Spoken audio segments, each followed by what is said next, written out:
Let's give an energetic and warm welcome to the one and only Neha Agrawal.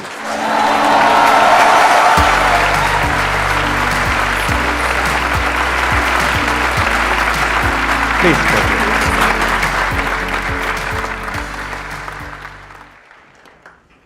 ये India की one of the top content creators है as far as teaching mathematics is concern. और मैंने इनका देखा, सिर्फ आप पढ़ाती नहीं है, साथ साथ में अपनी कुछ आप एंटरटेनिंग वीडियोस भी बनाती हैं, व्लॉग्स भी बनाती हैं। सर देखो, मैं ऑनेस्टली बताती हूँ, मैंने 2009 में, वैसे तो 12th के बाद जब मैं ग्रेजुएशन पोस्ट ग्रेजुएशन कर रही थी, मैंने साथ साथ घर पे पढ़ाना स्टार्ट कर दिया था। लेकिन 2009 में मैंने फॉर्मली स्कूल ज्वाइन किया पढ़ाने के लिए। 11th 12th को मैथ्स पढ़ाती थी एंड तब आप ये सोचो, सेकेंड ईयर में मुझे हेड ऑफ डिपार्टमेंट बना दिया गया। तो वहाँ पर ये था कि मेरी टीम में लगभग 10-11 टीचर्स थे जो मुझे रिपोर्ट कर रहे थे एंड उनमें से कईयों का एक्सपीरियंस मेरी उम्र से उस वक्त ज़्यादा था। एंड उस वक्त आप समझ सकते हो, इस तरह का एक माहौल रहता था कि यार ये आई है, ये क्या हमें बताने की कोशिश कर रही है। एंड हालात इवेंचुअली ऐसे हो गए, ऊपर से शुरू से क्या था कि मैं बहुत वर्क ओरिएंटेड टाइप इंसान रहती हूँ। तो ऐसे में क्या हुआ, मुझसे ये नहीं होता अरे मैम वाह क्या साड़ी है आपकी, आज तो बहुत ही स्लिम ट्रिम लग रहे हो, बहुत ऑसम लग रहे हो। मुझसे वो कभी हुआ ही नहीं, ना आज हुआ ना आज कभी होता है। तो इवेंचुअली हालत ये हो गई कि I was told to resign from my first job, क्योंकि इतनी पॉलिटिक्स क्रिएट कर दी गई। एंड उस दिन मुझे एक बात बोली गई कि तेरा कुछ नहीं होगा, तू सिर्फ घर पे बैठेगी। That was in which year? That was I think 2009 में स्टार्ट किया, 2010 या 11 की बात है ये। लेकिन मुझे लगा यार, आज मैं सोचती हूँ कुछ हुआ या नहीं हुआ, मैं यहाँ पर इतने बड़े प्लेटफॉर्म पे सर के साथ बैठी हूँ, तो कुछ तो लाइफ में ठीक किया ही होगा। This is what I feel.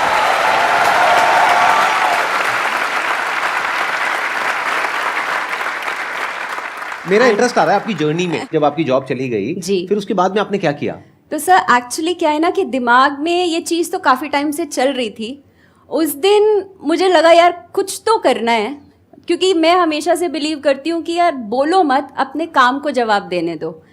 उस दिन मैं ना सीधा घर नहीं गई, उस दिन मैं सीधा गई बेरसराय की मार्केट। अब अगर नहीं पता हो तो दिल्ली में एक ऐसी मार्केट है जहाँ पर ना आपको बड़े बड़े कोचिंग इंस्टीट्यूट्स के मटेरियल, किसी भी आप एग्ज़ाम के लिए प्रिपेयर कर रहे हैं, सेकंड हैंड थर्ड हैंड औने पौने दामों पे सब मिल जाता है। तो वहाँ मैं सीधा गई, मैंने काफ़ी सारे कोचिंग इंस्टीट्यूट्स का जेई का मटेरियल ख़रीदा। तो मैं ऑलरेडी 11th 12th को तो पढ़ा रही थी, मैंने जेई का मटेरियल लिया एंड खुद को अगले 2-3 साल में जितने कोचिंग मटेरियल मेरे पास हो सकते थे सबसे खुद को प्रिपेयर किया। अब पहले से ही मैं बच्चों को तो पढ़ा ही रही थी, लकीली कुछ ऐसे ब्रिलियंट स्टूडेंट्स थे, आई थिंक उनमें से 2-3 ऐसे थे वो जेई के लिए भी प्रिपेयर कर रहे थे। तो मैंने बोला ठीक है, उनके साथ मैं भी लग गई।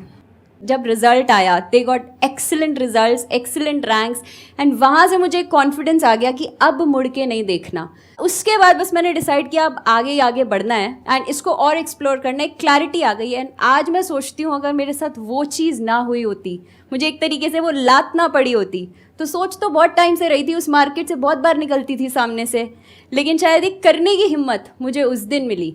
सो आई गेस उसके बाद तो फिर there was no looking back. फिर उसके बाद में यूट्यूब की जर्नी कब शुरू हुई आपकी और कैसे हुई?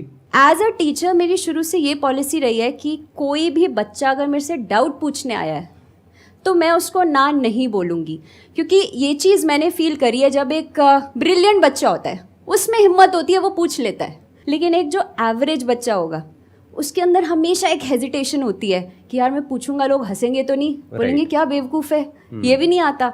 तो जब ऐसा बच्चा एक टीचर के पास इतनी हिम्मत बना के आ रहा है, I can't say no to that child. तो होता था कि ठीक है 2-4 बच्चों को हर रोज़ डाउट ले लिए ऐसे ऐसे, धीरे धीरे करके क्या हुआ कि और सेक्शन के बच्चे भी आने लगे कि हाँ भाई ये तो आराम से बता देती है। वो एग्ज़ाम के टाइम, अब वैसे भी हमारी इंडिया में आदत है हम एग्ज़ाम से 2 दिन पहले तो सबसे ज़्यादा पढ़ते हैं, राइट। यूट्यूब पर भी व्यूज़ मैक्सिमम 2 दिन पहले जाते हैं। हाँ। तो अब ऐसा होने लगा कि शाम को भैया 2 बजे का स्कूल ख़त्म हुआ, 4-5 बजे तक बैठकर मैं डाउट्स ही सॉल्व कर रही हूँ।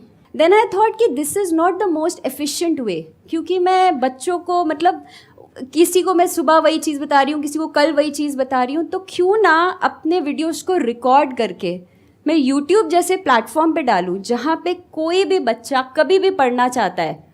तो Neha Agarwal is available on Mathematically Inclined 24/7. So that was the idea.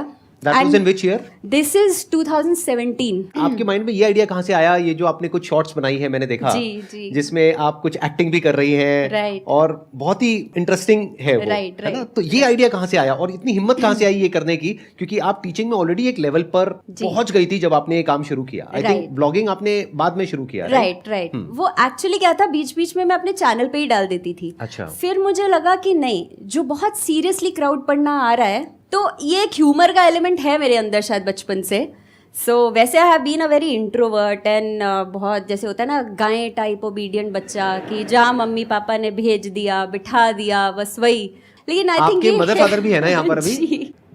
आपको कैसा लग रहा है यहाँ पर आकर के? ठीक लग रहा है? अच्छा लग रहा है? बहुत प्राउड फील हो रहा है नेहा के लिए भी, और आपके यहाँ चैनल पे आने के लिए भी हमें बहुत ही अच्छा लग रहा है. इस पे एक बात ऐड करना चाहूंगी. उन्होंने कह तो दिया प्राउड फील हो रहा है, लेकिन दोनों have been in government jobs, तो उनका अगला सवाल यही होता है, हाँ बस सरकारी नौकरी मिल जाती बच्चे को तो और अच्छा लगता है. बिल्कुल.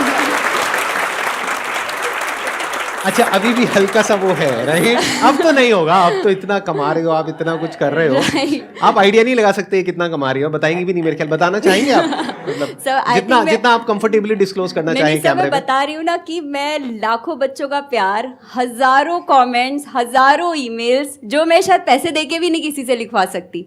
ऐसे ऐसे कमेंट्स आते हैं जब मुझे लगता है, बच्चे कहते हैं कि मैम हमारा मैथ्स में इंटरेस्ट ही नहीं था, हम दूर भागते थे, एंड हमने फॉलो करना शुरू किया, एंड सडनली पता नहीं क्या हो गया कि पेरेंट्स भी बोलते हैं तुझे क्या हो गया यार, तू मैथ्स ही पढ़े जा रहा है. तो I guess this is something which I feel I earn. क्योंकि पैसे तो शायद सर जब मैं टीचिंग में आई थी उस वक्त एक स्कूल टीचर की सैलरी 10-12 हज़ार से ज़्यादा नहीं थी. तो वो इंटेंट ही नहीं था कि मुझे इसलिए टीचिंग में जाना है. मेरे अंदर आई थिंक वो कीड़ा बचपन से था. वो जैसे बच्चे कहते हैं मैं डॉक्टर बनूंगा, मैं एक्टर बनूंगा, मैं आई थिंक 7वीं या 8वीं में थी, मैं कहती थी मैं टीचर बनूंगी. अब वो ह्यूमर की अगर बात हम करें तो बेसिकली नहीं, ह्यूमर से पहले मैंने जो आपसे सवाल पूछा था उसका आपने जवाब नहीं दिया. सबका इंटरेस्ट उसी में आ रहा है कि आप कमाते कितना है. मैं ठीक कह रहा हूँ, गलत कह रहा हूँ? यस और नो? जितना आप कंफर्टेबली बताना चाहें, नहीं तो ऐसी ब्रॉड सा कोई एक नंबर देके छोड़ दीजिए ताकि इनकी आंखें थोड़ी फट जाए. हाँ. मैं बेसिकली जो कमाती हूँ, जो चैनल जो मैंने monetize I think 1-1.5 lakh subscribers तक तो किया ही नहीं था, क्योंकि वो इंटेंट था ही नहीं मेरा. मुझे था यार पढ़ाना है, मेरे को थोड़ी सी जो मैथ्स की नॉलेज है वो बांटना चाहती हूँ.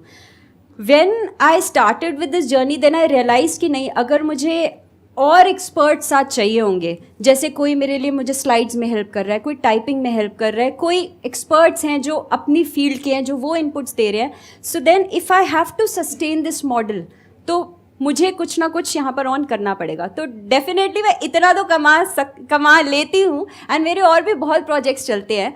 तो ये चैनल जो है मेरा वो प्रॉफिट माध्यम से नहीं है. मैं सिर्फ इतना है कि अगर मैं कल को सिर्फ ये भी कर रही हूँ तो I can coolly sustain this. हाँ जी. मतलब ये है कि ये नहीं बताएंगे.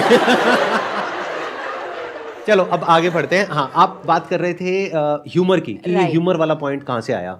तो इनफैक्ट मुझे लगता है कि जब हम एक मैथ टीचर के बारे में सोचते हैं, आप खुद बताओ आपकी क्या इमेज आती है दिमाग में? मतलब ऐसी तो बिल्कुल नहीं आती है. मैं बताती हूँ मुझे भी मेरी याद क्या है, अपने आती जो मेरे मैथ सर थे, मुझे भी याद आती है वो इमेज. आपकी इमेज से बहुत अलग है. बहुत मार खाई है मैंने, मतलब कितनी पिटाई हुई है मेरी वो मैं ही जानता हूँ. हाँ, बताइए. मैं खुद बताती हूँ. इमेज ऐसी आती है, एक स्ट्रिक्ट सी, खड़ूस सी टीचर, ठीक है, मतलब जिसको और कुछ लेना देना नहीं है. एक होगी बहुत ही ब्रिलियंट सी, जिसका IQ हाई होगा, वो आके क्लास में अपने जो 10-15-20 साल का एक्सपीरियंस है वो आके बच्चे को बोलेगी देखो ये तो ऐसे हो गया, इसमें ये फॉर्मूला लगा और हो गया ये. ठीक है, जो ब्रिलियंट बच्चा है वो किसी भी टीचर से पढ़ लेता है. लेकिन एक जो एवरेज बच्चा है, उसकी क्लास में अगर ऐसी टीचर की क्लास में वो 2 घंटे भी बैठ जाता है, उसका सब्जेक्ट पर से विश्वास उठ जाता है. उसे लगता है ये हो क्या रहा है, राइट? तो उसको मतलब कितने रिलेट कर पा रहे हैं इस बात से? ऑलमोस्ट सब कर पा रहे हैं. हाँ सर, इनफैक्ट मैं भी कर पा रही हूँ, मैं आपको बताती हूँ. अच्छा, आपके साथ भी कुछ ऐसा ही जी, हुआ बिल्कुल, था? बिल्कुल. तभी लगता है आपके अंदर ये जज्बा पैदा हुआ होगा कि डर था सर, हाँ, जो right, इस तरह से हाँ, बाहर आया कि है. जो मेरे साथ हुआ मैं किसी और के साथ नहीं होने दूंगी. Right. मैं ये प्रण देती हूँ. Anyhow, हाँ. राइट. तो बेसिकली मतलब इस तरह की इमेज हमेशा रहती है, और ऐसा फील होता है जब वो बच्चा गया है कि जैसे यार मैं किसी ट्रेनिंग स्कूल में बाइक सीखने गया था और यहाँ टीचर मुझे मौत के कुएं में घूम के दिखा रही है और बोल रही है देख कितना आसान है, क्योंकि वो तो पिछले 15 साल से यही काम कर रही है। अब मेरे को लगता है यार मैं तो रहने दे यार, ये मेरा सब्जेक्ट बस का ही नहीं है। राइट। सो यहाँ से वो बच्चा डिस्कनेक्ट सिर्फ टीचर से नहीं होता, वो सब्जेक्ट से ही हो जाता है। उसको लगता है ये मेरे से नहीं होगा एंड वो वहाँ से भागने लगता है।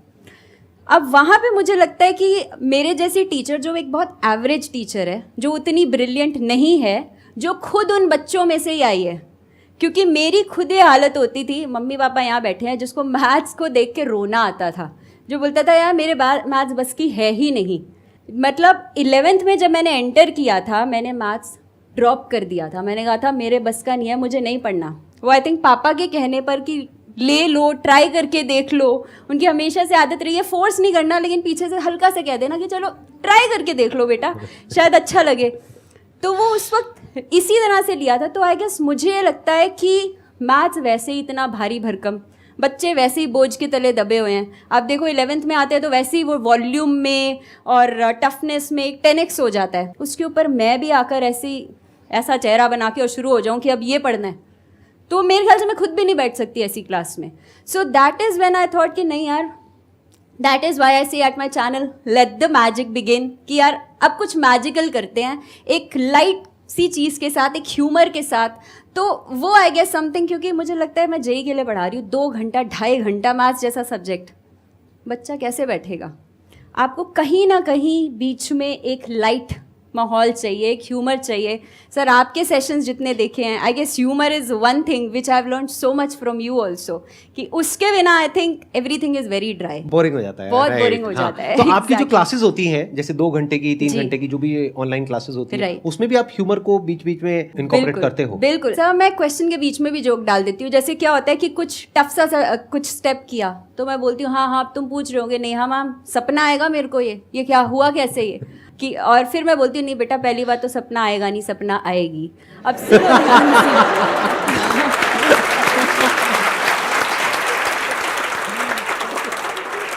जैसे मैं, अगर आप ट्रिग्नोमेट्री पढ़ लो या कुछ भी ना, मैं हमेशा उसके साथ एक जिंगल, अब याद करना एक बड़ा सा फॉर्मूला, तो क्या करोगे? तो मैंने बीच बीच में मैं रैप बना देती हूँ। अच्छा, जैसे कि कुछ करके दिखाएंगे? हाँ कैसे? जैसे हाँ नहीं मेरे को इंटरेस्ट आ रहा है, मतलब ये तो नई बात है मेरे लिए बहुत। जैसे मैंने उनको बताना है sine of any integral multiple of pi is 0। बहुत बोरिंग है, बहुत बोरिंग साउंड किया, आधों को समझ भी नहीं आया। अभी हम क्या करेंगे? मुझे भी समझ नहीं आया। हाँ तो अब कैसे करेंगे? कैसे अगर मुझे याद करना है, मैं आपका स्टूडेंट हूँ, राइट, मुझे याद तो करना है। अगर वैसे नॉर्मली मैं बोलती हूँ साइन ऑफ n पाई 0, जहाँ n इज एन इंटीजर, उसकी जगह मैं क्या बोलूंगी? साइन ऑफ इसका पाए उसका पाए, तेरा पाए मेरा पाए, सबका पाए 0 होता है। So that is what I make them repeat. बहुत डिफरेंट अप्रोच है ये, आई एम श्योर। मतलब बहुत कम लोग ऐसा कर रहे होंगे, या शायद आप ही कर रहे होंगे, आई एम नॉट श्योर। मुझे नहीं पता, एंड दिस इज समथिंग वो शायद कुछ अंदर से किसको को याद हो गया अभी जो इन्होंने बोला? कोई करके दिखा सकता है? साइन ऑफ उसका पाए तेरा पाए मेरा पाए 0 होता है।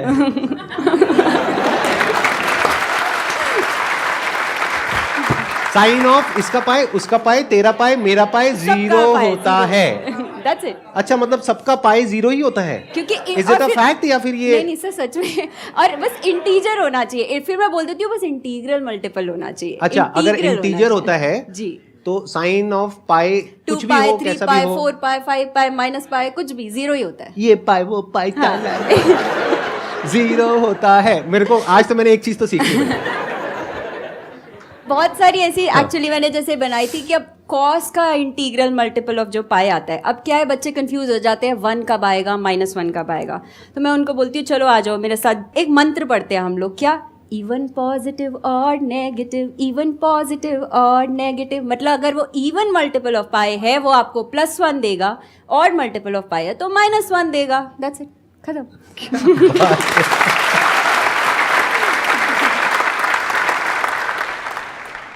सर मैं सीए स्टूडेंट हूँ एंड मेरा सर आप दोनों से ही क्वेश्चन है।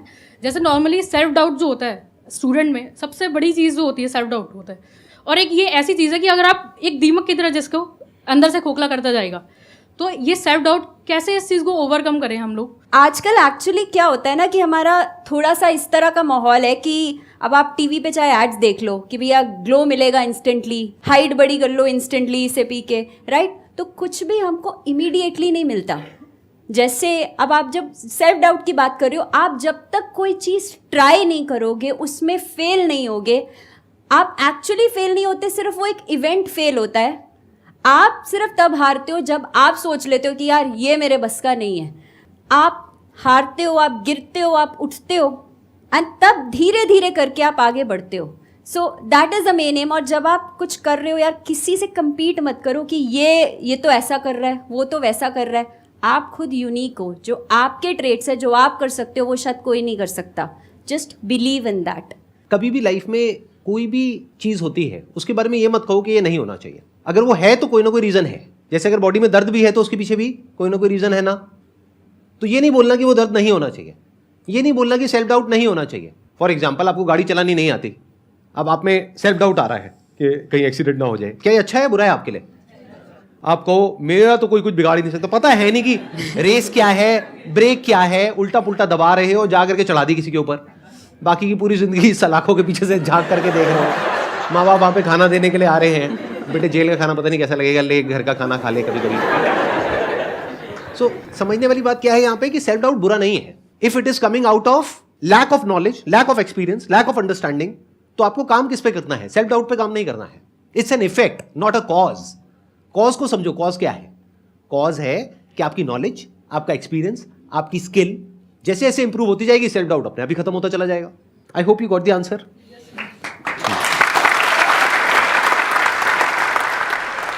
लाइफ में हम लोग जो भी काम कर रहे हैं सर, आप दोनों से मेरा सवाल, तो कैरेक्टर सर बहुत मैटर करता है। तो अगर आप दोनों से मैं पूछना चाहूँ कि एक शब्द में आपके कैरेक्टर में ऐसी कौन सी चीज़ है सर जिसने आपकी कामयाबी के लिए सबसे ज़्यादा रोल प्ले किया है सर, अगर मैं आप दोनों से जानना चाहूँ तो? आई वुड से एक नेवर से डाई एटीट्यूड, कि आप जितने भी बड़े हो, जितने भी छोटे हो, आपके अंदर एक सीखने की इच्छा हर वक्त। क्योंकि आप एक स्पेसिफिक जगह पे पहुंच जाते हो, फिर आपको लगता है बस ठीक है यार, जो मैं बोल रही हूँ वो परम सत्य है, मुझे आगे कुछ करने की ज़रूरत ही नहीं है। That is where the problem starts. So एक तो ये मुझसे होगा अगर मैंने ठान लिया है तो, और पर ये नहीं कि भैया सिर्फ जोश में है, फिर I have to work for it. I would not say one, I would say two. एक तो वो नेवर से डाई एटीट्यूड, और ये कि I have to keep learning in life. अगर आप मेरे से पूछोगे कि मेरे लिए कैरेक्टर का मतलब क्या है एक वर्ड के अंदर अंदर, तो वो है आपकी नीयत। जिसकी नीयत साफ होगी, वो जैसा अंदर से है वैसा ही बाहर से है, जैसा कैमरे के पीछे है वैसे ही कैमरे के आगे है। फॉर एग्जाम्पल, अभी कुछ दिन पहले I was just going through analytics. YouTube studio होता है, राइट राइट। मुझे ज़्यादा पता नहीं था इस सब के बारे में तो मैंने कहा एक बार देखता हूँ क्या है। तो मेरी मंथली जो व्यूज़ आ रहे हैं चैनल के ऊपर, टोटल जो नंबर ऑफ व्यूज़ होते हैं वो है करीब 7 करोड़। वाओ। तो आपको आइडिया लग गया होगा कि अगर उसको हम कैलकुलेट करते हैं तो हाँ। और एवरेज जो मेरी ड्यूरेशन है वीडियोस की वो है 20 से 25 मिनट। My God. तो उसमें मल्टीपल ऐड चल सकती हैं। बिल्कुल। तो देख करके मेरे अंदर लालच आया। मैं झूठ क्यों कहूं कि नहीं आया? आया लालच। उसको आप सीधी सी कैलकुलेशन करोगे तो महीने का बनता है 1-1.5 करोड़ रुपए। इतना मैं अपने धंधे से भी नहीं कमा रहा हूं। समझ रहे हो? मुझे क्या करना है? वो जो मोनेटाइजेशन मैंने पीछे से ऑफ कर रखी है उसको जा करके ऑन करना है। बिल्कुल। पैसा आना शुरू बैंक में। अभी आप सर इंटेंशन की बात कर रहे थे काफ़ी टाइम से, तो मैं वही जानना चाह रहा था कि आपका सर एग्जैक्टली एक्चुअली में आपका इंटेंशन क्या है सर इस सब के पीछे? मेरी नीयत क्या है कि मेरे पास में 2 ऑप्शन है आज। एक ये कि मैं एक इंसान के फायदे के बारे में सोचूं। वो एक इंसान कौन है? मैं हूं। तो मेरा फायदा किसमें है? उस बटन को ऑन करने में, जो 1 घंटे का काम है। 500 वीडियोस पे ऑन हो जाएगा, खट खट खट खट खट खट, और नोटों की बारिश शुरू। इसमें किसका फायदा हुआ? एक का। अगर मैं ऐड ऑन नहीं करता हूं तो उसमें कितनों का फायदा हुआ? 7 करोड़ व्यूज हो रहे हैं। हर वीडियो पे अगर मल्टीपल टाइम्स ऐड चलती और 1 मिनट भी वेस्ट होता एक वीडियो में, क्योंकि ऑन एन एवरेज मेरी ड्यूरेशन क्या है एक वीडियो की? 20 से 25 20 से 25 मिनट।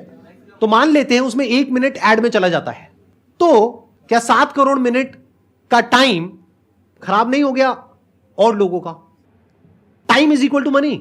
सोचो मैं क्या कह रहा हूं, अगर समझ पा रहे हो तो इसको बोलते हैं नियत, कि आपको यह देखना है कि एक का फायदा है या सबका फायदा है।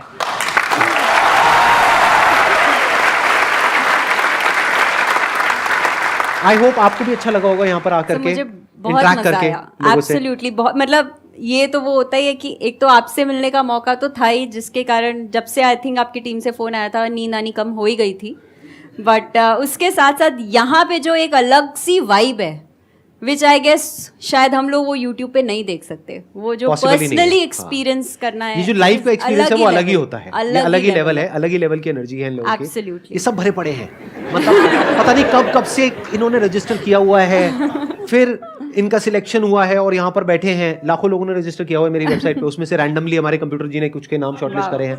कुछ है जिन्होंने 4 दिन पहले किया है, किसी ने 4 साल पहले किया है। wow, क्या 12 साल पहले तो मैंने सेशन भी करने शुरू नहीं करे थे। मेरे को सेशन करते हुए 10 साल हुए हैं। Thank you so much for coming.